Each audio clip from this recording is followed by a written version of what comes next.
I went to look for my jewelry in the safe and I found nothing. My daughter-in-law looked at me and said, "Mother-in-law, we donated everything. You do not need that anymore." I looked at her calmly and replied, "You are right. I do not need them anymore. But you are going to need a lawyer." The color drained from her face. My hands were trembling as I turned the combination dial. 3 turns to the right, 2 to the left, 1 more to the right. The same code I had used for 30 years. Click. The metallic sound echoed in the silence of the closet. The door swung open. Empty. The emerald earrings from my 20th anniversary, my mother's pearl necklace, the gold bracelets from every childbirth, the diamond ring from my first granddaughter. 30 years of love gone. My knees gave way. I clung to the doorframe, the air escaping my lungs. How no one knew the combination.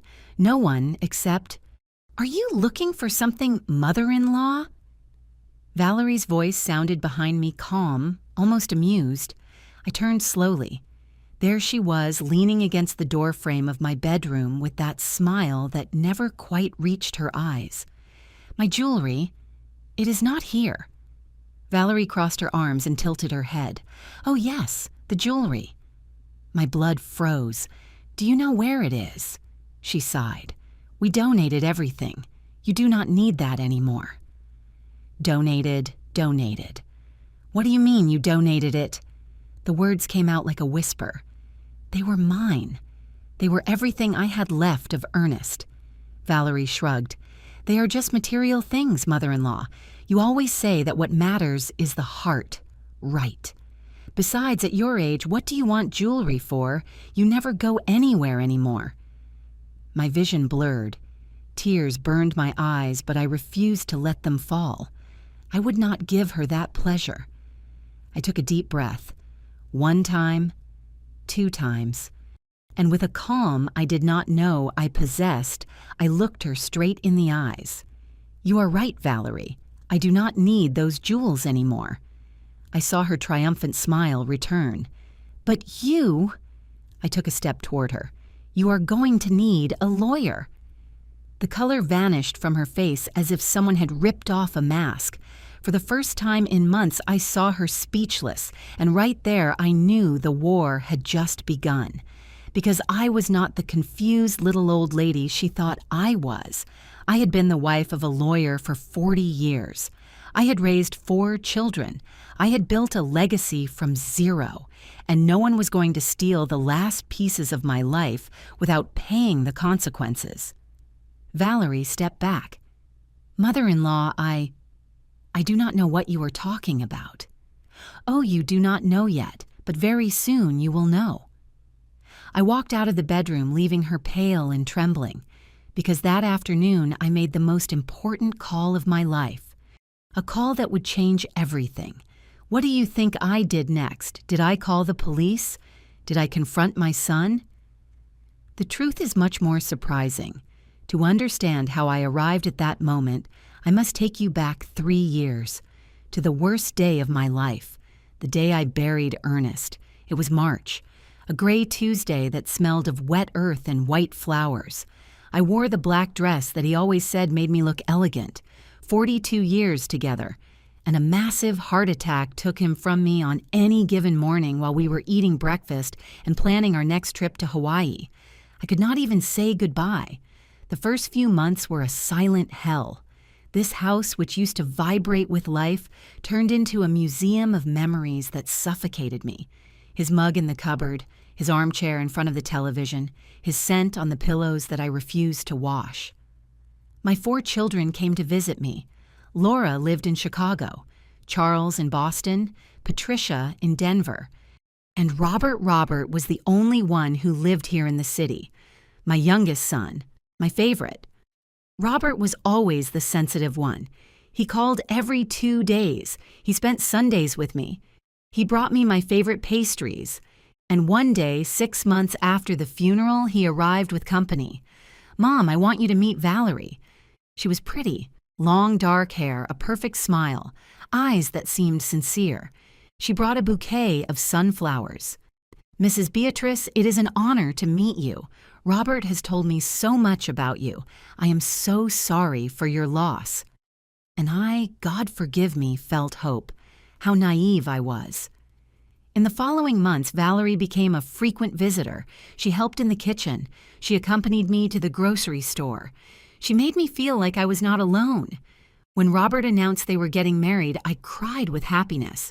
The wedding was simple but beautiful. I paid for part of the reception, and then came the proposal. "Mother-in-law," Valerie said one afternoon while we were drinking coffee, "you live alone in this house that is so big. We are renting a tiny apartment. What would you think if we moved in with you? That way, we can keep you company." My heart jumped. Company, not being alone. Waking up and hearing voices again. It would be temporary? Added Robert. Just until we save up for our own house. What do you say, Mom? I said yes without thinking. 2.5 years ago, Robert and Valerie moved in. At first, everything was perfect. Valerie cooked. We watched movies on Fridays. Robert grilled steaks on Sundays just like Ernest used to. I felt alive again. But the changes started subtly, like poison being poured drop by drop. First, it was the living room. These pieces of furniture are very old. What do you think if we change them? I accepted. After all, they were just furniture. Then the kitchen. These dishes are chipped. We need to renovate everything. After that came the suggestions about my clothes, my friends from the club, my decisions. No mother-in-law.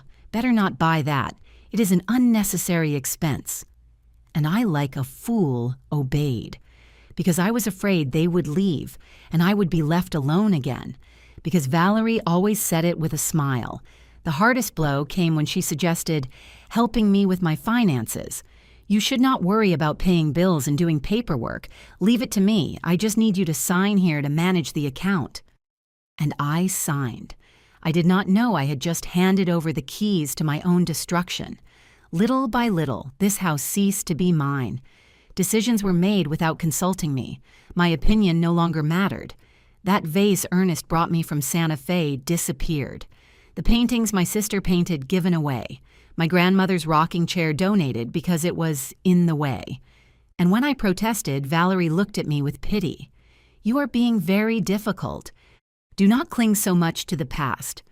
Robert never said anything. He worked all day. He arrived tired. And when I tried to talk to him, he would say, Mom, Valerie is right. Do not worry about those things anymore. My other daughters tried to warn me. Mom, that woman is controlling you. Do not you see it, Laura told me. But I defended her. Valerie only helps me. Do not be unfair. Laura shook her head. Someday you are going to regret it, Mom. And boy, was she right. What if the betrayal came from my own son? Living with Valerie was like walking on broken glass barefoot, every day, and the worst part is that no one else saw it. To the outside world, she was the perfect daughter-in-law, but within these four walls, the truth was very different. Mornings became my nightmare. I was always one to wake up early. My routine was sacred. Get up at 6, brew fresh coffee, listen to the news. But Valerie decided that made too much noise. Mother-in-law, could you eat breakfast later, or at least not make such a racket? I need to sleep. Racket. She called my life a racket. So I started eating breakfast in silence, almost without breathing, feeling like a thief in my own kitchen. The aroma of coffee spread in the cold morning air. I sipped slowly, fearing that even the brush of the cup against my lips would be too loud. The control over money got worse every week. One day, I wanted to buy a gift for my granddaughter, Sophie. It was her 12th birthday, and I always bought her something special. I went to take money from my wallet. Empty. I looked for my bank card. It was not there either. Valerie, have you seen my card? She looked up from her cell phone with annoyance. I have it, mother-in-law. Remember that I handle the expenses now. What do you need it for? I want to buy a gift for Sophie. Valerie sighed. We already bought her something from the whole family. You do not need to spend extra. But I always buy her something special. Mother-in-law, at your age, you do not need to be spending on whims.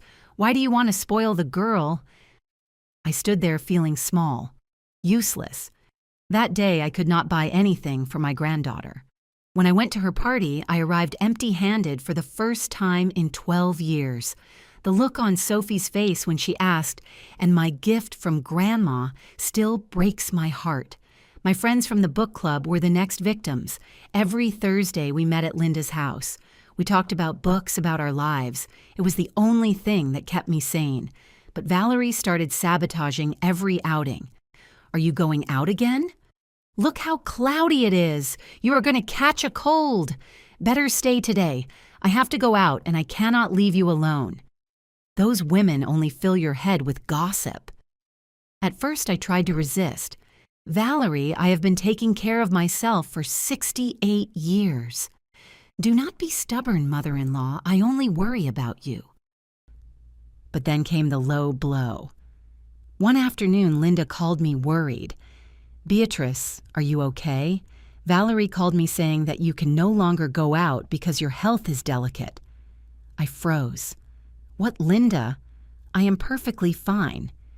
She said you are forgetting things, that you get confused, that the doctor recommended you do not go out alone. I felt the floor open up beneath my feet. Valerie was telling my friends that I was losing my mind. When I confronted her, she looked at me with innocent eyes. Oh, mother-in-law, it was a misunderstanding. I only told them we should take better care of you. But the damage was done. My friends started treating me with pity. I stopped going to the meetings. And then came the greatest humiliation. One Saturday, I wanted to go to the beauty salon, just to fix my hair, to feel human again. I asked Valerie for money. She let out a contemptuous laugh. Beauty salon, what for mother-in-law if you do not go anywhere anymore? It is throwing money away. I just want to feel good about myself. At your age, those things do not matter anymore. Besides, we need to save. She looked me up and down with disdain. If you want, I will cut your hair here. For free. I will never forget that humiliation. Ernest always told me that I was the most elegant woman he knew. He gave me perfumes. He took me out to dinner. He made me feel beautiful even at 60. And now his daughter-in-law was telling me that it was no longer worth it for me to fix myself up. But the worst part was that Robert said nothing. My son had become a ghost. He arrived late from work. He ate dinner in silence. He locked himself in his bedroom. When I tried to speak with him alone, Valerie always appeared. What are you talking about? Any secrets? And Robert would lower his head. One night, I found him alone in the garden. I sat beside him and gathered my courage. Robert's son, I need us to talk. He did not look at me. About what, Mom? About Valerie. About how things are here. I feel like this is not my house anymore. Robert tensed up. Mom, do not start. Valerie just wants to help you. Help me, Robert. She takes my money. She forbids me to see my friends. Enough, he shouted. Mom, you are exaggerating everything. Valerie kills herself for you. Do you know how much she sacrifices living here? I was left speechless. My own son was defending her. Robert, no, Mom, the problem is you. You cling to the past. You do not accept changes. You make Valerie feel bad all the time. He got up and left me there alone in the garden, crying in silence. But something flickered in his eyes before he left. Doubt, guilt. It vanished so fast I thought I had imagined it. That night I understood something terrible. I had no allies left. I was completely alone. Valerie had won. She had turned my son against me. She had isolated me from my friends. She had taken control of my money, of my decisions, of my life. And I had let her. Out of fear. Out of loneliness. Out of not wanting to accept that the daughter-in-law I loved so much was actually a viper. But I still did not know how far she was willing to go. The worst was just about to begin. After discovering the empty safe and seeing Valerie's face go pale at my threat, I did something she never expected. I stayed quiet. I did not scream. I did not cry. I acted. I closed my bedroom door, sat on the edge of the bed, and breathed. 1 time, 2 times. 3. And I took out my cell phone with trembling hands. I searched for a name I had not dialed since Ernest's funeral. Mr. Patrick Mendoza, my husband's best friend, his partner for 30 years at the law firm, Robert's godfather, a man who knew every document, every property, every dollar that Ernest and I had built together. The phone rang twice. "Beatrice, is that you?" His warm voice almost made me cry. "Patrick, I need your help." "Are you okay? Did something happen?" "I was robbed. My own family is robbing me." "Do not say more over the phone. Can you come to my office tomorrow at 10? "Yes." Beatrice Ernest made me promise that if you ever needed help, I would be there. "Tomorrow we will fix this." I hung up and felt something I had not felt in months. Hope. The next morning, I told Valerie I had a doctor's appointment. She did not even look up from her cell phone. "Do you need me to go with you?" "No, I will take a cab." "Well, do not come back too late," as if I needed her permission to leave my house. Patrick's office was in the same building as always downtown. I went up to the 4th floor with my heart beating fast. He received me with a hug that made me feel safe for the first time in years. "Sit down, Beatrice. Tell me everything." And I did. I told him about the missing jewelry, about the control of my money, about how Valerie managed my bank account, about the daily humiliation, about Robert turning into a stranger. Patrick listened in silence, taking notes, his frown deepening. When I finished, he took off his glasses. "Beatrice, this is financial abuse. According to federal statutes, this is fraud and possibly domestic economic violence. We can do a lot, but I need you to authorize me to investigate. Do you trust me?" "With my life." "Give me a week." That week was the longest of my life. The days dragged on, the ticking of the clock in the living room hammered in my temples. Every time Valerie entered a room, I held my breath. At home, I acted as if nothing had happened. I smiled when Valerie gave me orders. I nodded when she told me what to eat, what to watch, what to do.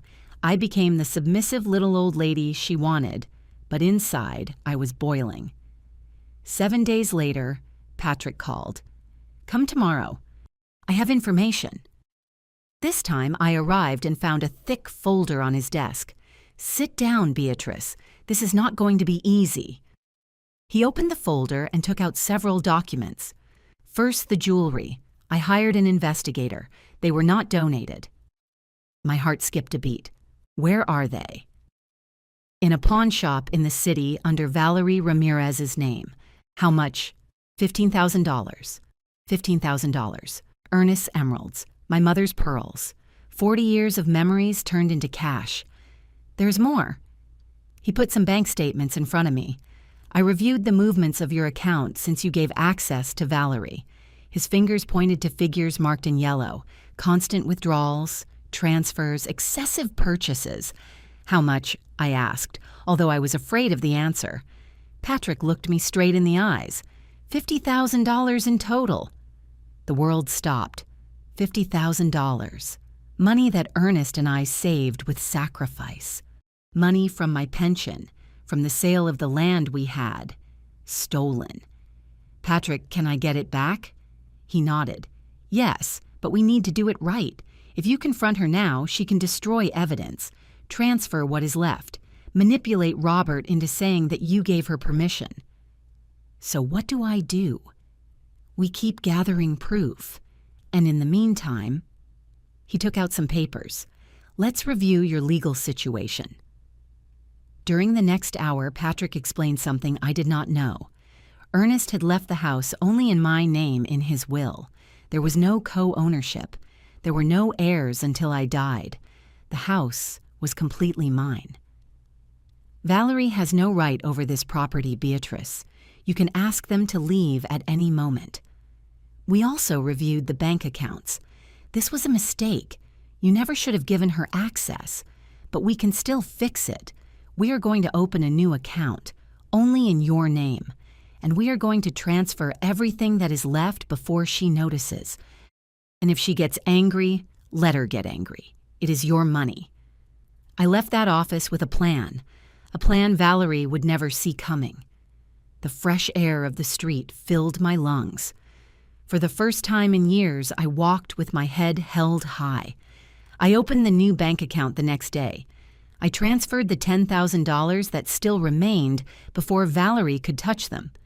I got copies of all the bank statements.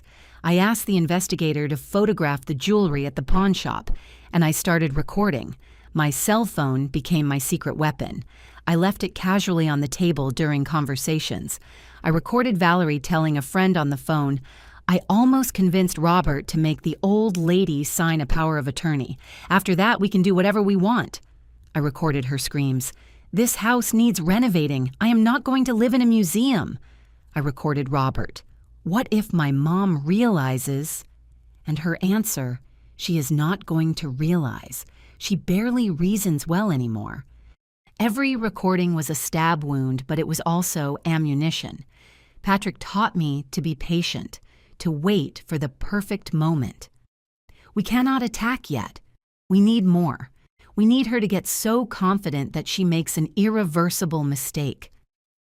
And then one night, I heard something that changed everything. But before that came the day that broke me completely. September 23rd, my birthday. For 68 years, that date had been a cause for celebration. Ernest always woke me up with music and flowers. My children filled the house with gifts. But this year would be different. It was my first birthday without Ernest. On the morning of the 23rd, I woke up with a knot in my stomach. Robert had already gone to work early. Valerie was still asleep. I waited. I made coffee. I sat watching the clock. 8 o'clock passed. 9. 10. No one said anything. At 11, Valerie came out of her bedroom, yawning, checking her cell phone. "Good morning, mother-in-law." "Good morning," I replied, waiting. But she just poured herself juice and sat down to eat breakfast without looking up. Nothing. Not a happy birthday, not a hug. Nothing. I swallowed the knot in my throat. The coffee had gone cold in my cup. It tasted bitter, acrid, like my life in that moment.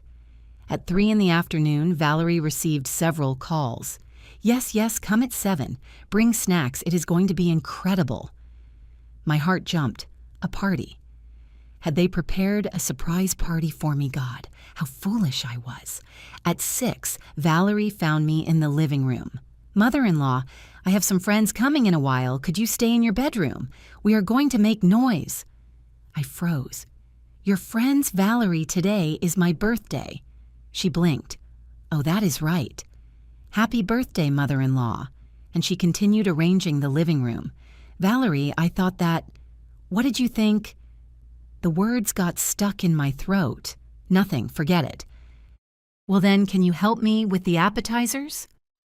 And there I was, in my house, on my birthday, preparing snacks for the friends of the woman who had robbed me. At 7, they started to arrive. 5 women, loud, wearing heavy makeup, with glasses of wine. Valerie received them with effusive hugs. "This is my mother-in-law, Beatrice. Mother-in-law, say hello to them, and then you can retire to your room if you want to rest." As if I were a piece of furniture that was in the way. But I did not leave. Something in me refused to hide on my own birthday. I sat in a corner, invisible. They put on music, they opened bottles, they laughed out loud. No one spoke to me. I was there in my blue dress that Ernest gave me, feeling like a ghost in my own life.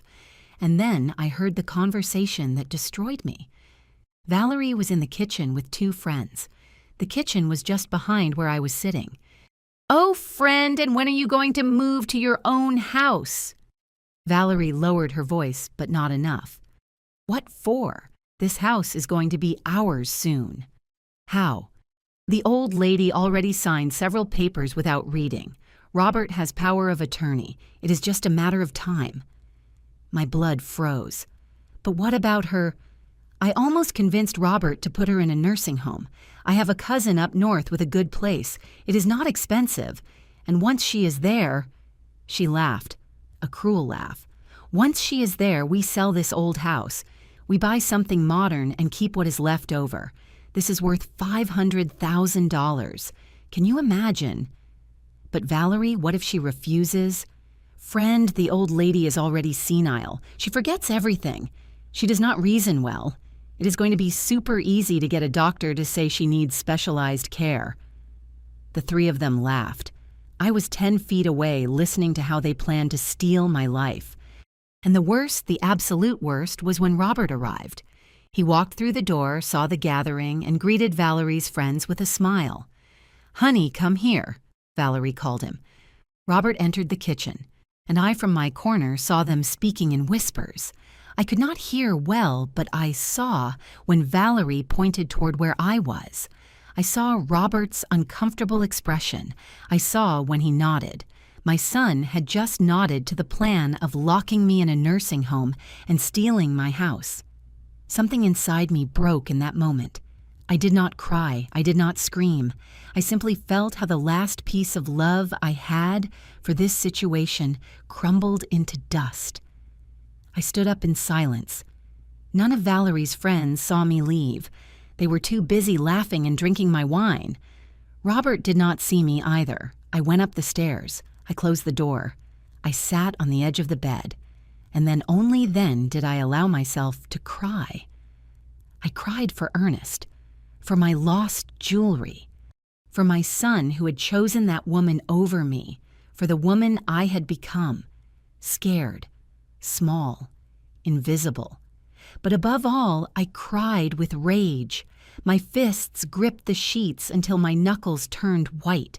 The fabric creaked under the pressure, because downstairs there were people celebrating my future disappearance, and I was up here hiding like a coward. I looked at my reflection in the vanity mirror.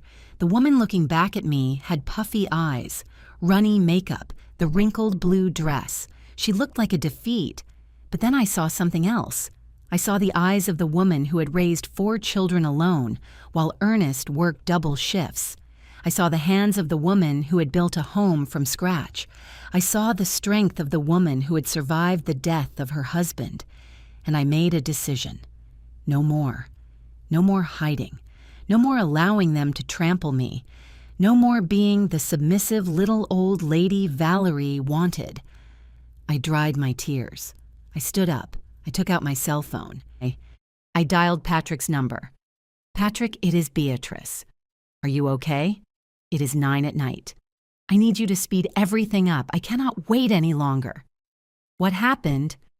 "Today is my birthday, and I just heard my daughter-in-law planning to put me in a nursing home and steal my house, with my son's complicity." There was a silence.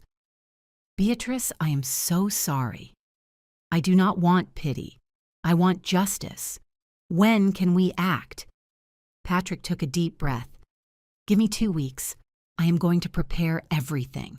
The documents, the evidence, the witnesses, and we are going to end this once and for all. 2 weeks, but I need something else. Tell me. I need my other children to come. Laura, Charles, Patricia. I need them to be here for what is coming. I will arrange it. Anything else?" I looked toward my bedroom door. Downstairs, I could hear the laughter of the party. A party in my house. Without me. On my birthday. Yes. I want Valerie to never forget the day she underestimated Beatrice Mendoza. When I hung up, I looked at myself in the mirror one more time. But this time, the woman who looked back did not seem like a victim. She looked like a warrior. And Valerie was about to discover that the worst decision of her life was humiliating me on my birthday. The 2 longest weeks of my life began the morning after my birthday. I woke up with puffy eyes, but with a mental clarity I had not had in years.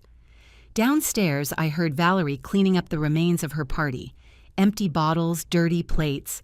I went down and found her picking up with a look of annoyance. "Good morning, mother-in-law. What a mess my friends left right—" I looked at her in silence. "Did you enjoy your party?"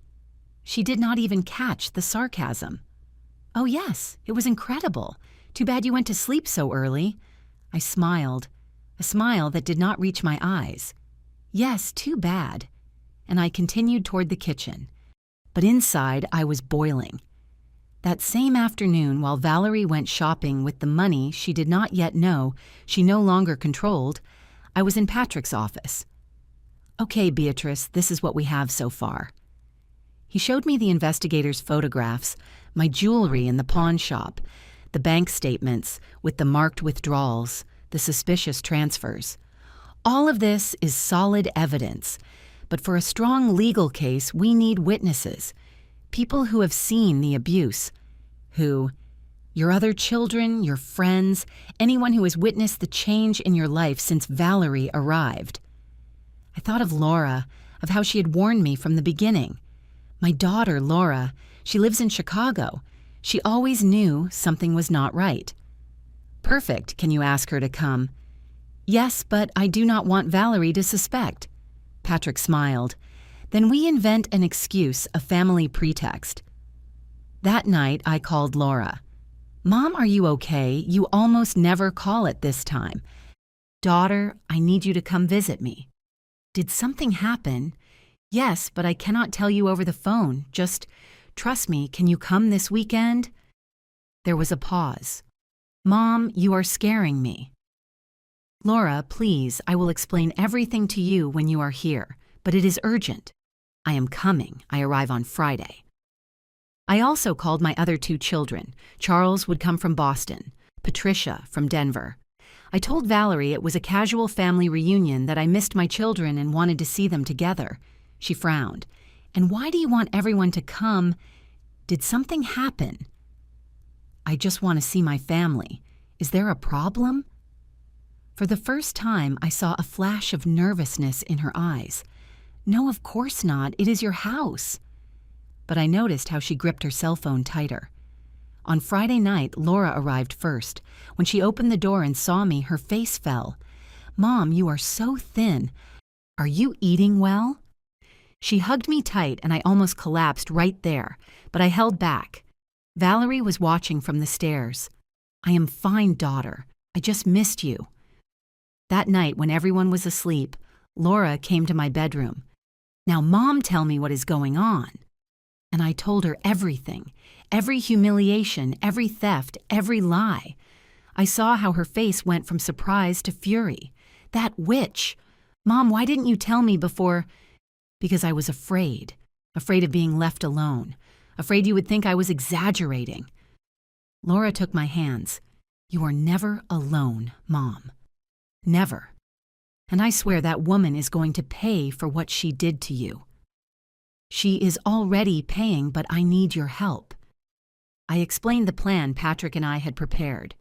"Are you sure about this, Mom?" "I have never been more sure of anything." Laura nodded. "Then count me in." On Saturday, Charles and Patricia arrived. The house filled with voices, with laughter, with life again, but also with tension, because Valerie knew something was wrong. I saw it in how she watched us, in how she listened to our conversations, in how she tried to control every move. The smell of roast beef filled the kitchen. Valerie entered every 5 minutes, pretending to look for something with eyes alert like a caged animal. That afternoon, while we were preparing the food, I gathered my 3 children in the garden. "I need you to listen to me carefully." And I told them everything again. I saw how Charles, my oldest son, clenched his fists. That woman, and Robert knows. Robert is part of the problem. He is so manipulated by her that he no longer distinguishes what is right. Patricia, my youngest daughter, had tears in her eyes. "Mom, forgive us. We did not realize. We live so far away." "It is not your fault. Valerie is very smart. She knows how to hide things, but not anymore." "What do you need us to do?" asked Laura. "I need you to be here, to be witnesses, that when the time comes, you back up everything I am going to say. Count on us," said Charles firmly, "all 3 of us." But a key piece of the plan was missing, my younger sister, Helen. Helen lived in Chicago too, but she worked as a notary. She knew the law better than anyone in the family. I called her that night. "Beatrice, what is wrong? Your daughter Laura wrote to me telling me to come urgently." "Helen, I need you. I need you to come and bring your legal knowledge, and I need you to be a witness to something that is going to change everything. Is it serious? Very serious. I am leaving tomorrow morning. Helen arrived on Sunday. She entered the house as if it were a casual weekend visit. Valerie received her with a forced smile. "Sister-in-law, what a surprise. I did not know you would come." "Family, I am taking advantage of the fact that everyone is here to visit you." But that night in my bedroom, Helen reviewed every document Patrick had prepared. "This is solid, Beatrice. Very solid. You have family fraud according to the Penal Code financial abuse misappropriation. Is it enough to sue her? It is enough to put her in jail if you want." The air escaped my lungs. "I do not want to destroy her. I just want my life back." "Then you give her an option. Either she returns everything and leaves, or she faces the legal consequences. But you need to be strong, Beatrice, because when you show her this, she is going to attack you with everything." I am ready. And I was. Because during those 2 weeks, besides gathering my family, I did something else. I recovered every important document from this house. The deeds, Ernest's will, the property certificates, the bank titles. Everything was stored in a safety deposit box at the bank, in my name, only mine. I also got something crucial, an updated medical certificate.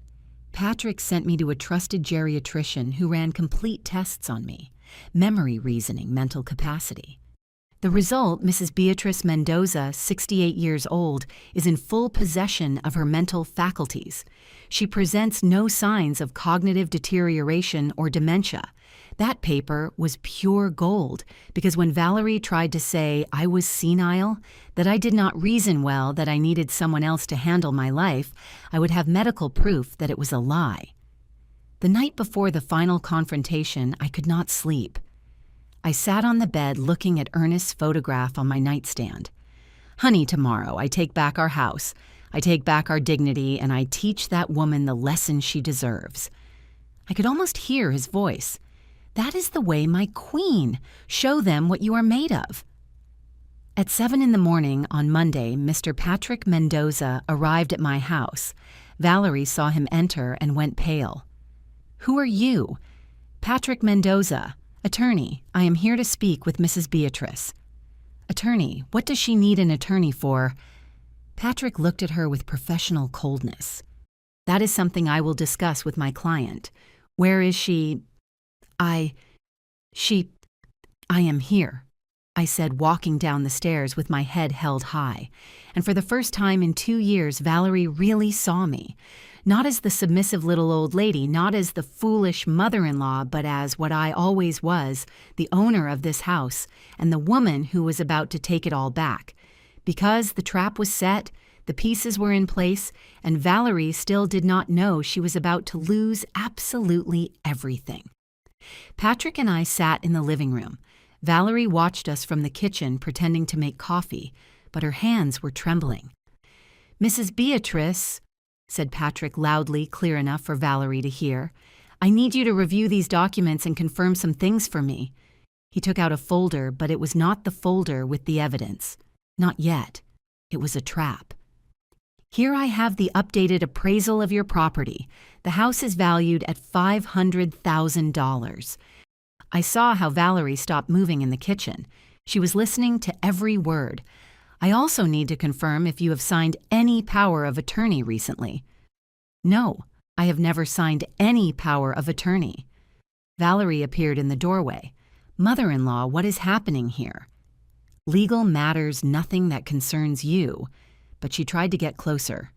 "Valerie," Patrick interrupted her, "this is a private conversation between my client and me. Could you give us a moment?" She stood paralyzed, then nodded and went up the stairs, but I knew she was spying on us from above. "Perfect," Mr. Patrick continued in a low voice. "We need Robert to be present for the final confrontation. When does he get home from work?" "At 7 in the evening," I replied. "Good. Are your other children ready?" "All of them." Laura, Charles, Patricia, and my sister Helen. They are waiting for my signal. Then we do it tonight. Mr. Patrick stood up to leave, but before walking out, he spoke loudly, making sure his voice carried. Mrs. Beatrice, come to my office early tomorrow morning to sign the update to your will. I saw how Valerie rushed down the stairs the moment Mr. Patrick closed the door. Will, are you changing your will? She asked, breathless. It is just a routine update, I said calmly, but I saw the panic in her eyes because if I changed my will, all her plans would crumble. The rest of the day was tense. Valerie did not leave my side. She followed me everywhere. At 5 p.m, Laura, Charles, and Patricia arrived for a casual visit.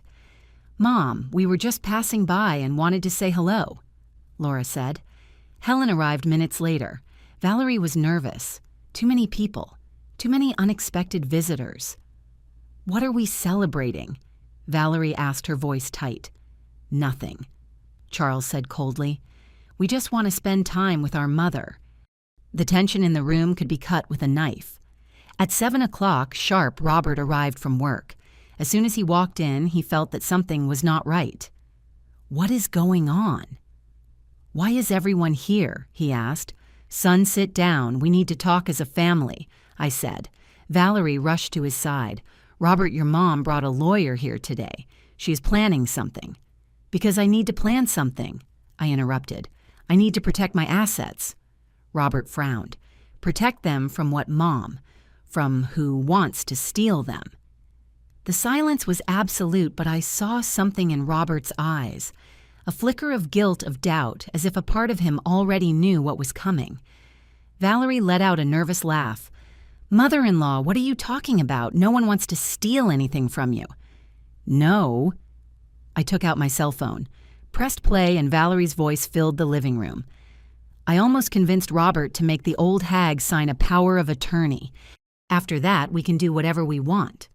Robert went pale. What is that? It is your wife, I said. On my birthday, talking to her friends while I was sitting right there in the corner. I pressed play again. The old woman already signed several papers without reading them. Robert has power of attorney. It is only a matter of time. That is not true, Valerie screamed. I never said that. No. Laura stood up furious. I pressed play again. I almost convinced Robert to put her in a nursing home. There's a cousin in Arizona with a cheap facility. It is not expensive.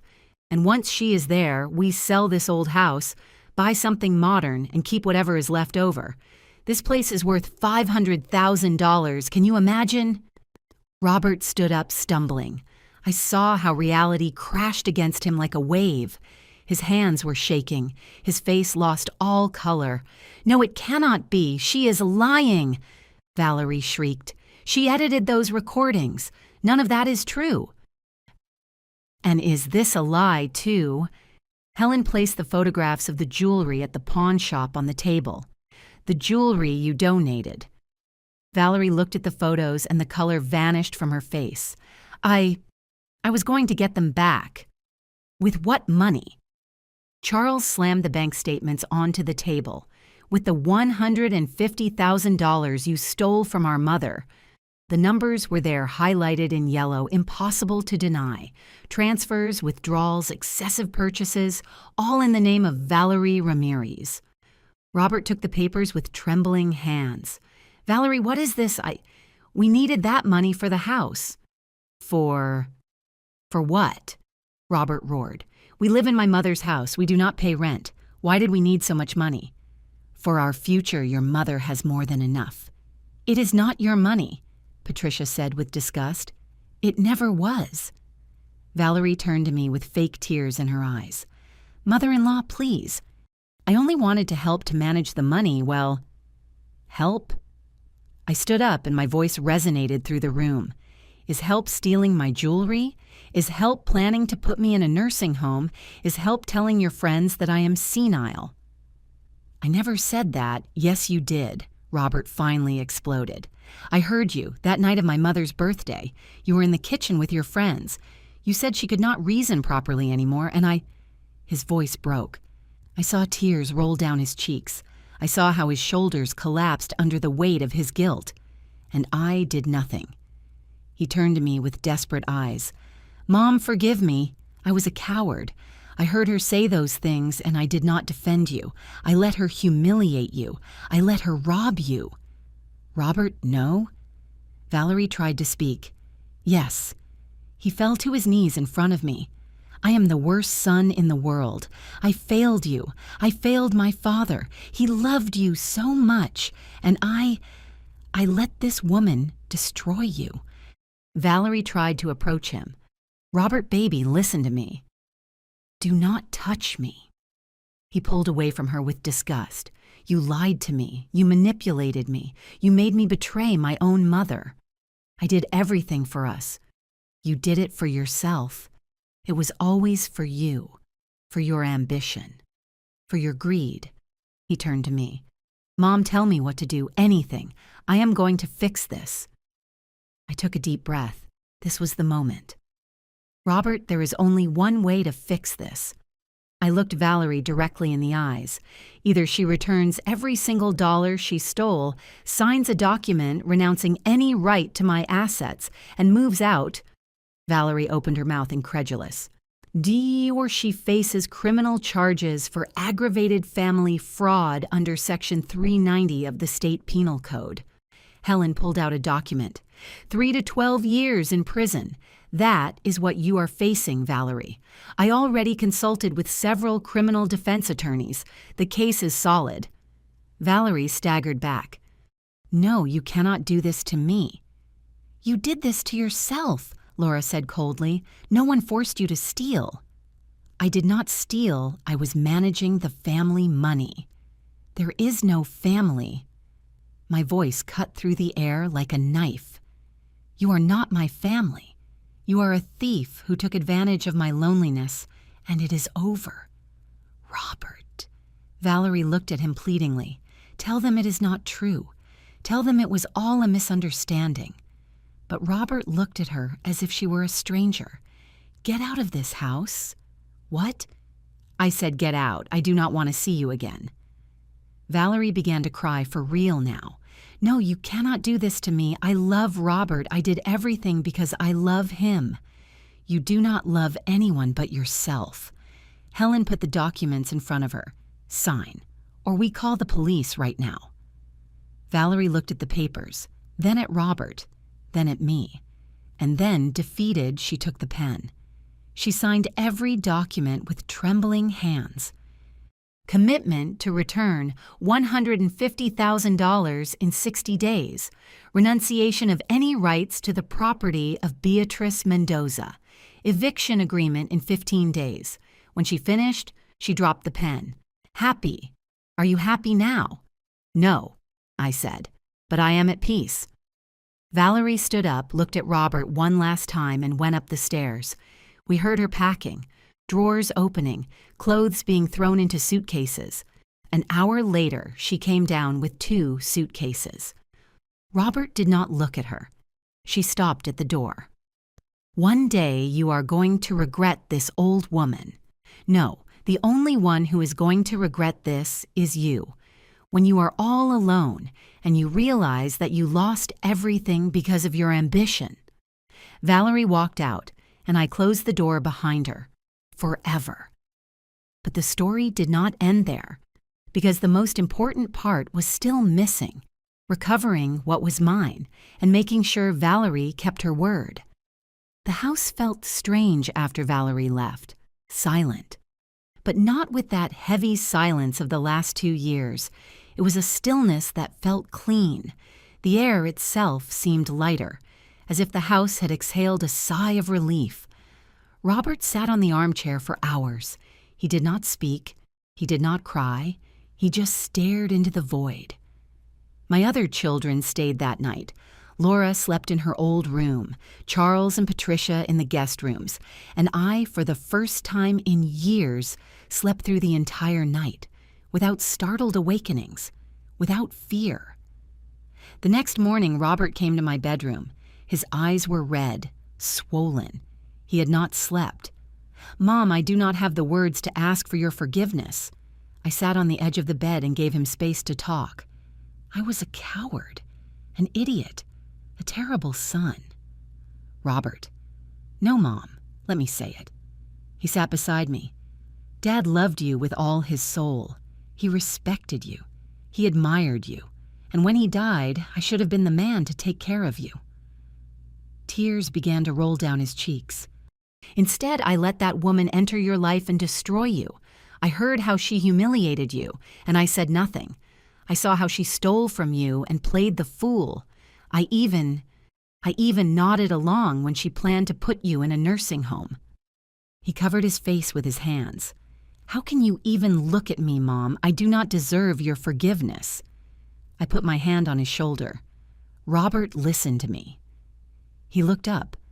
Valerie was smart. She knew exactly how to manipulate you, how to make you feel guilty, how to isolate you from me. But I am an adult. I should have realized. And you did realize. In the end, when it mattered, you chose to do the right thing. You threw Valerie out. You defended me. That counts. Can you forgive me? I looked into his eyes. I saw the little boy who used to bring me flowers from the garden, the teenager who hugged me when I had nightmares, the man who cried in my arms the day we buried his father. I already forgave you, son. But now you need to forgive yourself. Robert hugged me and cried like he hadn't done since he was a child, and I held him because despite everything, he was still my baby. The smell of his hair reminded me of when he was little and would fall asleep in my arms. But the battle was not over. Mr. Patrick called me that afternoon. Beatrice, we need to get the jewelry back. The pawn ticket is in Valerie's name, so technically she is the one who must go pick them up. But she is not going to do it. Exactly, so we need to pressure her. Do you have a way to contact her? Robert has her number. Good. Tell her that if she does not recover the jewelry in 3 days, we press charges. Robert made the call in front of all of us. Valerie answered on the third ring. What do you want? Her voice sounded bitter. The jewelry. You have 3 days to get it back and return it to my mother, or she presses charges. I do not have the money to get them out of the pawn shop. Then find it. Because if they are not here in 3 days, you are going to jail. And this time, I am not joking. There was a silence. I hate you all. She hung up. 2 days later, a package arrived at the house. Inside was my jewelry. The emerald earrings, the pearl necklace, the gold bracelets, the diamond ring. Each piece wrapped in newspaper carelessly like trash. But they were there. I took the pearl necklace in my hands and the tears fell on their own. They were the pearls my mother gave me on my wedding day, the ones I wore at every important event in my life. You got them back, Mom, Laura said, hugging me. Yes, I got them back. But the most important thing was still missing. The money. Mr. Patrick initiated the legal process to recover the $150,000. Valerie had signed the commitment to pay in 60 days, but we all knew she did not have that amount. She is going to have to sell things, borrow money, or get a job that allows her to pay in installments, Mr. Patrick explained. But she is going to pay because if she does not, she goes straight to prison. The following weeks were about rebuilding. I changed all the locks on the house. Robert helped me. I recovered my bank account. I opened a new one that only I managed. I went back to the book club. Lucy welcomed me with tears. Beatrice, I thought you would never come back. I thought so too, but here I am. And I told her everything to her and my other friends. They listened in silence, some with tears, others with indignation. We should have done more, Lucy said. We should have insisted when we saw that something was not right. It is not your fault. Valerie was very good at lying. But the most important thing was the conversation I had with Robert one night. We were in the garden, the same one where Ernest used to grill steaks on Sundays. Mom, I want a divorce. Are you sure? Completely. I cannot stay married to someone who did so much damage to my family. To you. Robert, you do not have to do it for me. I am doing it for me. Because when I look in the mirror, I do not recognize myself. I became someone Dad would have despised, and I need to recover myself. Your father loved you, son, and he would be proud that you had the courage to make things right. You think so? I know so. Robert started the divorce process that same week. Valerie tried to fight. She asked for alimony, part of the marital property, but she had nothing. They had lived in my house on my money. There were no community assets to split. The judge ruled in Robert's favor. The divorce was finalized in 4 months, and during that time, Valerie began to pay me. $500 the first week, $1,000 the next. They were small amounts, but they were payments. Mr. Patrick kept strict control. At this rate, it will take her years to pay you everything, he told me. It does not matter as long as she pays. Because the important thing was no longer the money, it was the justice. It was knowing that Valerie had lost everything. The husband, the house, the comfort, the life she wanted to steal from me. And I had recovered mine. My dignity, my family, my peace. 6 months after the confrontation, Robert was still living with me. But now it was different. He cooked, he cleaned, he went with me to the grocery store. He asked my opinion on everything. He became my son again. One afternoon, while we were drinking coffee in the garden, he said to me, "Mom, I want you to know that I am going to make up for everything that happened. I will work double. I will help you with everything. And when you are no longer here..." Robert, do not talk like that. Let me finish. When you are no longer here, I am going to make sure that this house, your legacy, everything you built with Dad is respected and honored. It is the least I can do. You are already doing it, son. Every day. And it was true, because the Robert I had now was not the manipulated and weak man from months ago. He was a man who had fallen, yes, but who had learned to get back up. Just like me. The jewelry returned to the safe, but this time I changed the combination, and only I knew it. Because I had learned the hardest lesson of my life. Never ever hand over your power to someone else. It does not matter how much you love them. It does not matter how much you trust. Your life, your money, your decisions are yours, and no one has the right to take them from you. But the story still had one final chapter. Because 6 months later, I received a call I never expected. 6 months after kicking Valerie out, life had found a quiet rhythm. Robert was working honestly. He went with me to church on Sundays. We cooked together. We talked. We really talked like we hadn't done in years. I had recovered my culture club, my friends, my independence. The house felt like a home again. But then that call came. It was a Tuesday afternoon. I was watering the plants in the garden when my cell phone rang. Unknown number. Hello. Mrs. Beatrice Mendoza. A woman's voice formal. Yes, this is she. This is attorney Monica Harris from the law firm Harris & Associates. I represent Ms. Valerie Ramirez. My hand tightened around the phone. What does she want? My client requests a meeting with you, in person. She says it is urgent. I have nothing to talk about with her. Mrs. Mendoza, I understand your position, but I assure you it is worth listening to what she has to say. Could we meet tomorrow at 3 in the afternoon at my office? Something in her tone made me hesitate. What is this about? I would prefer my client explain it to you in person, but I can tell you she has a proposal that I believe will interest you. That night, I spoke with Mr. Patrick. Do you think I should go? Go, but I am going with you, and do not sign anything without me reviewing it first. Do you think it is a trap? With Valerie, anything is possible. But if she has a lawyer, it means she wants to do something legal. That is a good sign. The next day, Mr. Patrick and I arrived at Attorney Harris's office. It was a modern building, downtown, elegant offices. They showed us into a conference room, and there she was, Valerie. But she was not the same woman who left my house 6 months ago.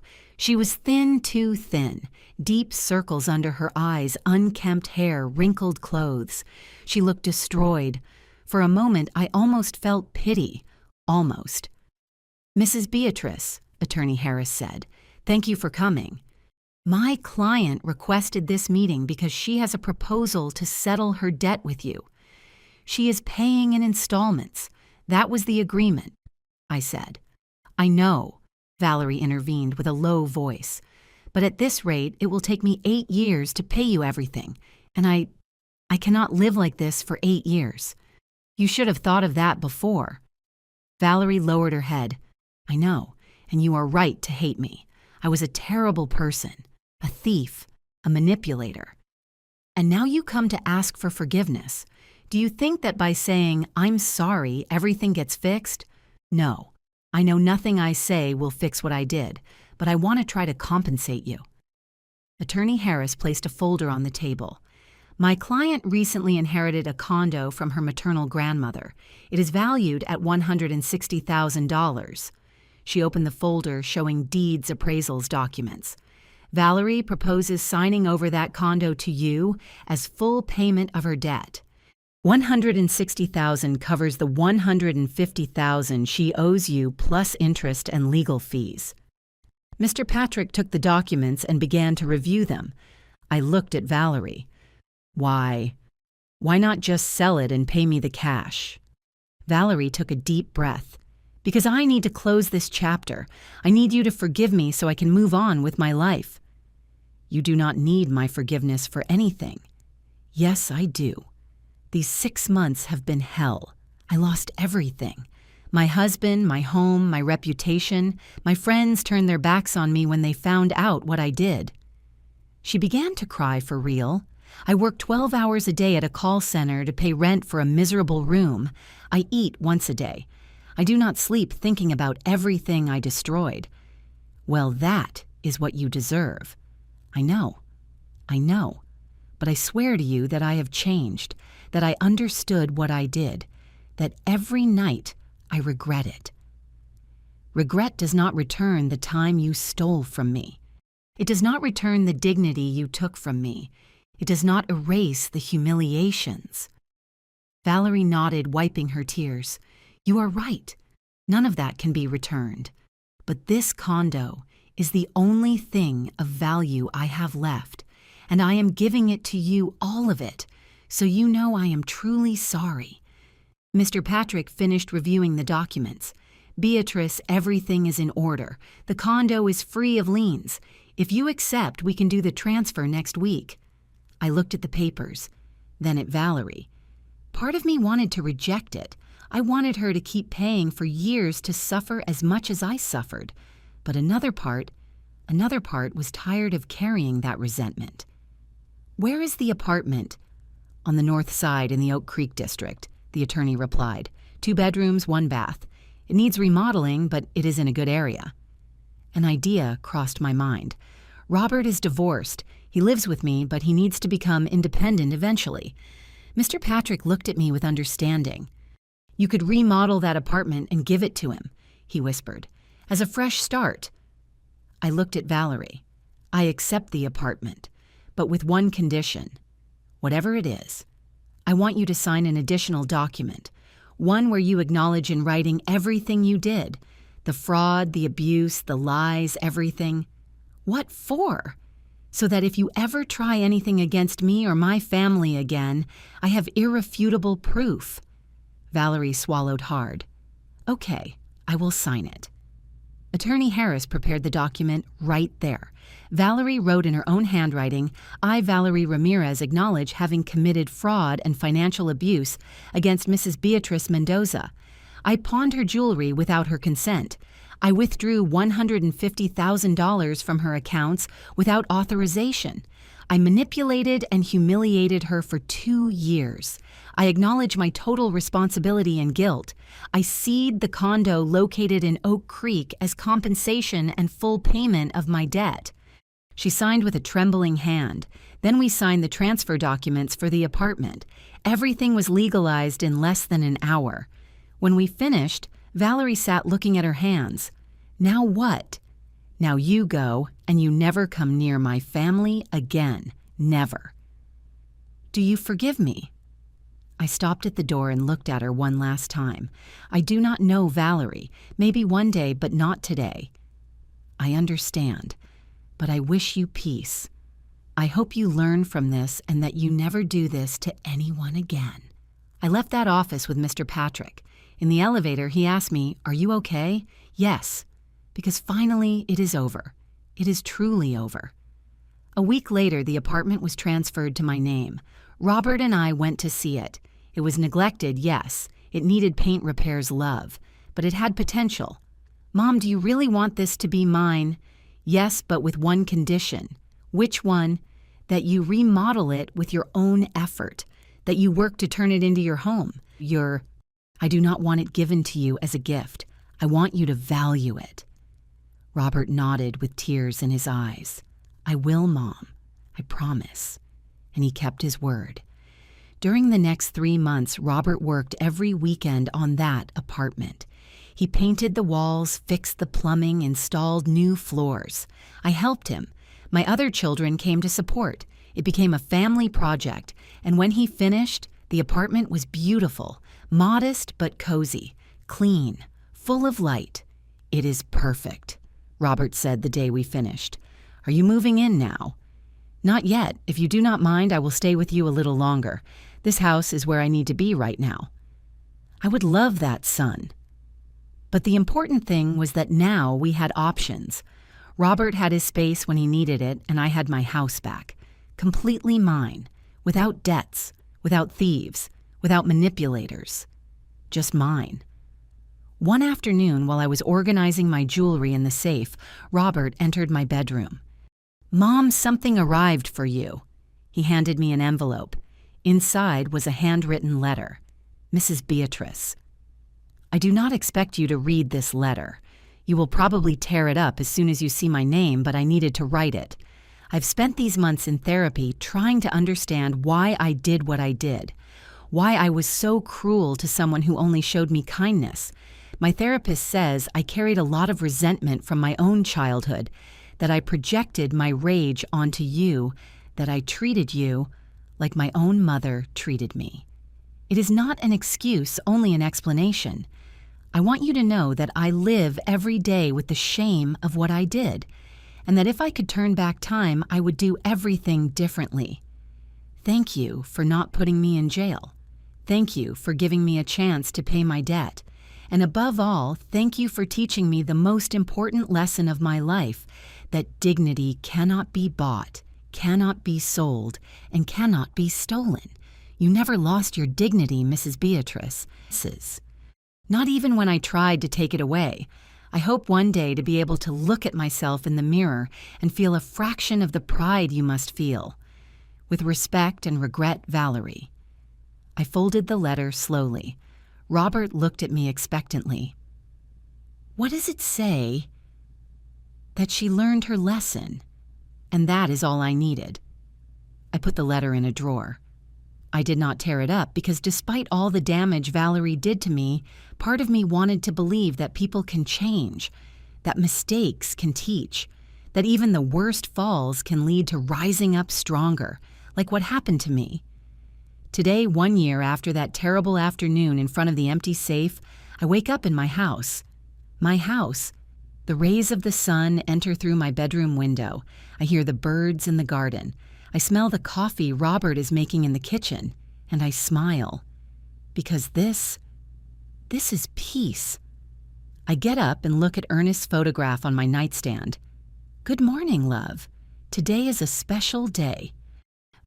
Today I turn 69 years old, but this birthday will be very different from last year's.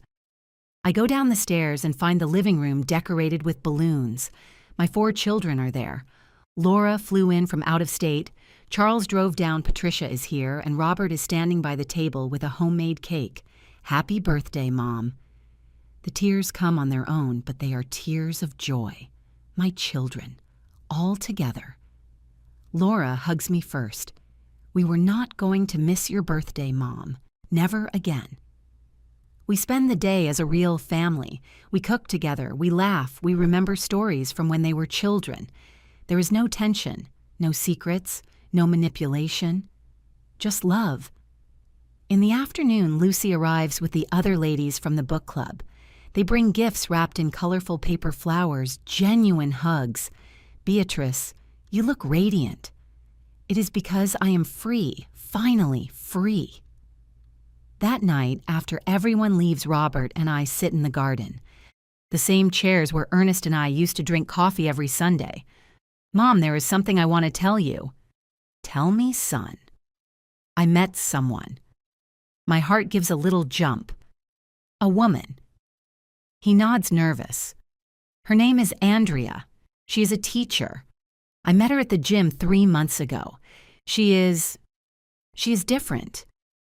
Different how? Honest, simple. She works hard for her students. She does not care about money or appearances. She just wants to be a good person. I smile. I would love to meet her. Really, I thought after Valerie you wouldn't want me to bring anyone else here. Robert, not all people are like Valerie, and you deserve to be happy. You deserve true love. But I am taking it slow. This time I'm not going to rush. I'm going to get to know her well, and if one day the relationship gets serious, you will be the first to meet her, and your opinion is going to matter. I like that, son. We sit in silence looking at the stars. Mom, did you ever really forgive Valerie? I think about the question. Forgiving does not mean forgetting Robert, nor does it mean that what she did was right. It means letting go of the weight of resentment so that I can live in peace. And have you let it go? Most of it, yes. Some days it still hurts to remember, but I do not hate her anymore. That is progress. Robert nods. I do not hate her either. But I learned a lot from that horrible experience. What did you learn? That true love does not make you small, it makes you grow. That a real partner supports you, she does not control you. And that I should always, always listen to my gut. Because deep down, I knew something was not right. I was just afraid to admit it.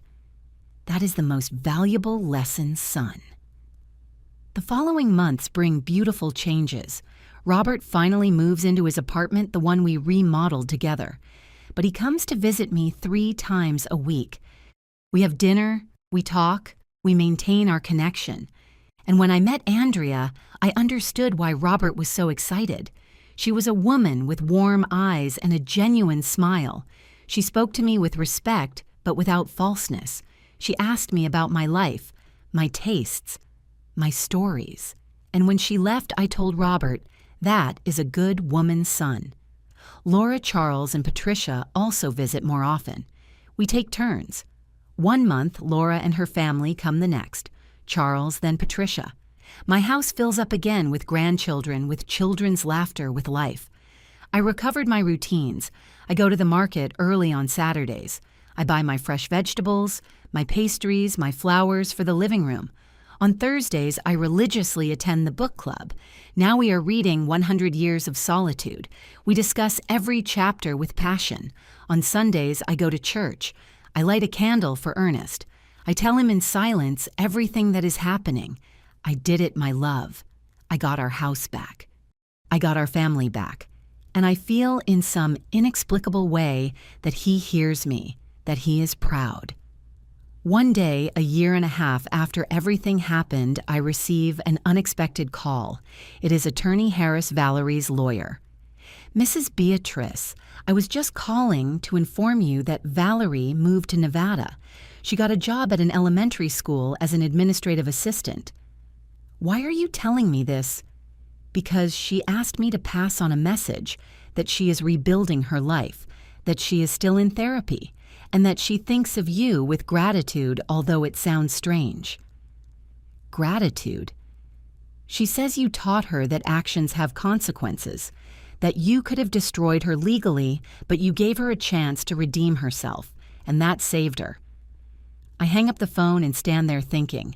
I do not feel satisfaction, nor resentment, just acceptance. Valerie took her path. I took mine, and that is okay.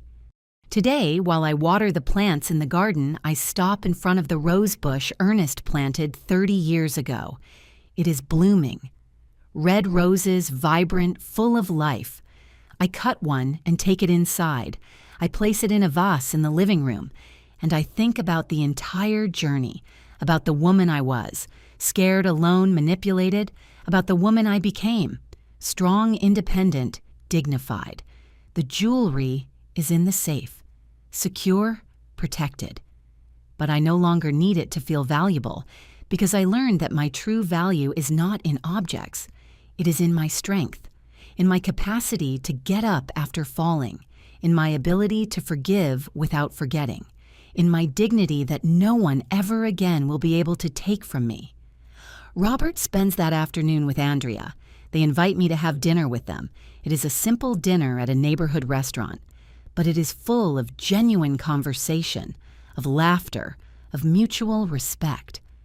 I see how Robert looks at Andrea, with admiration, with tenderness, with real love, not with the fear and guilt with which he looked at Valerie, and I know that my son has finally healed, just like me. That night, back in my house, I sit in the living room with a cup of tea. I look around. The furniture I fought so hard to keep, the photographs of my family on the walls, the quiet silence of a home at peace. And I think of all the women who are going through what I went through, those who are being manipulated by family members, those who are afraid of being left alone, those who believe they no longer have value because they have aged. And I want to tell them, it is never too late to recover your dignity. You are never too old to defend yourself. Family love does not justify abuse. Your life is yours. Your money is yours. Your decisions are yours. And if someone makes you feel small, insignificant, useless, walk away. Because you deserve respect. You deserve true love. You deserve peace. My recovered jewelry shines in its safe. But it shines less than the light I now carry inside. The light of a woman who fell and got up stronger. The light of a grandmother who reclaimed her kingdom. The light of Beatrice Mendoza, 69 years old, widow, mother, grandmother, survivor, warrior, free. And as I turn off the lights of the house to sleep, I whisper one last thing. Thank you, Ernest, for teaching me to be strong, for leaving me this house, for loving me so much that even after your death, your love protected me. I close my eyes, and I sleep in peace, because finally, after the hardest storm of my life, I found the sun, and this sun, no one is ever going to take it from me.